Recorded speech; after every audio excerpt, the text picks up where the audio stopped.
বাংলাদেশী পত্নীক ভাৰতীয় নথিপত্ৰ বনাই দি গ্ৰেপ্তাৰ এজন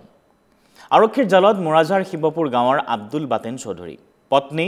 ৰীনা আখতাৰক নাম সলাই হাজিৰা বেগম কৰিলে এই লোকজনে আৰু ভোটাৰ তালিকাত নাম অন্তৰ্ভুক্ত কৰাৰ লগতে আধাৰ কাৰ্ড পেন কাৰ্ড আদিও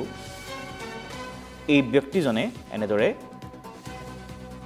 বনাই দিলে আৰু জানুৱাৰীত বাংলাদেশী পত্নীক নিৰ্যাতনৰ অভিযোগ উঠিছিল চৌধুৰীৰ বিৰুদ্ধে পিছত মুমূৰ্ষ অৱস্থাত মোৰাজাৰ আৰক্ষীয়ে উদ্ধাৰ কৰিছিল মহিলাগৰাকীক আৰু মহিলাগৰাকীক আৰক্ষীয়ে কৰা জেৰাত পোহৰলৈ আহে ভয়ংকৰ কাহিনী বাংলাদেশী মহিলাগৰাকীক তেতিয়াই গ্ৰেপ্তাৰ কৰি কাৰাগাৰলৈ প্ৰেৰণ কৰা হৈছিল জাল নথিপত্ৰ বনাই দিয়া লোকসকলৰ বিৰুদ্ধে তেতিয়াৰ পৰা অভিযান অব্যাহত ৰাখিছিল আৰক্ষীয়ে আৰু মঙলবাৰে সেই অভিযোগতে আব্দুল বাতেন চৌধুৰীকো গ্ৰেপ্তাৰ কৰে আৰক্ষীয়ে আৰু আদালতত হাজিৰ কৰাৰ পাছত আব্দুল বাতেনক দুদিনৰ আৰক্ষীয়ে জিম্মালৈ লৈছে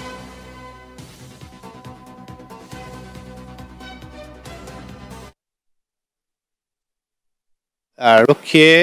নিজাববীয়াকৈ এটি গোচৰ ৰুজু কৰিছিলে মোৰাজাৰ পিএছ গোচৰ নম্বৰ হৈ গ'ল 11/24 আণ্ডাৰ ছেকশ্যন 120B 419 468 471 IPC আৰু red with section 14 of foreigners act এই গোচৰটোত এজন ব্যক্তি আব্দুল বাতেন চৌধুৰী তেখেতে এগৰাকী যুৱতীক বাংলাদেশী যুৱতীক তেখেত ঢাকাৰ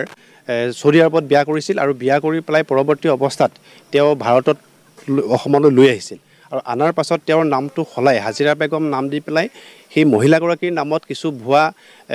বেংক পাছবুক আধাৰ কাৰ্ড ভোটাৰ আইডিকে বিভিন্ন নথি তেওঁলোকে প্ৰস্তুত কৰিছিলে আৰু প্ৰস্তুত কৰি ইয়াত আছিল কালক্ৰমত এই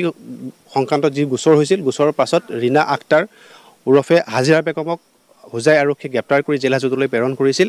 আৰু সেই গোচৰৰ মূল অভিযুক্ত আব্দুল বাতেন চৌধুৰী তেওঁ দীৰ্ঘদিন ধৰি পলাতক অৱস্থাত আছিল আজি হোজাই আৰক্ষীয়ে তেখেতক গ্ৰেপ্তাৰ কৰি এই গোচৰত মাননীয় আদালতত হাজিৰ কৰিছে আৰু অধিক সোধপোছৰ কাৰণে মাননীয় আদালতৰ পৰা দুদিন আৰক্ষীৰ জিম্মাত নিয়া হৈছে আৰু অহা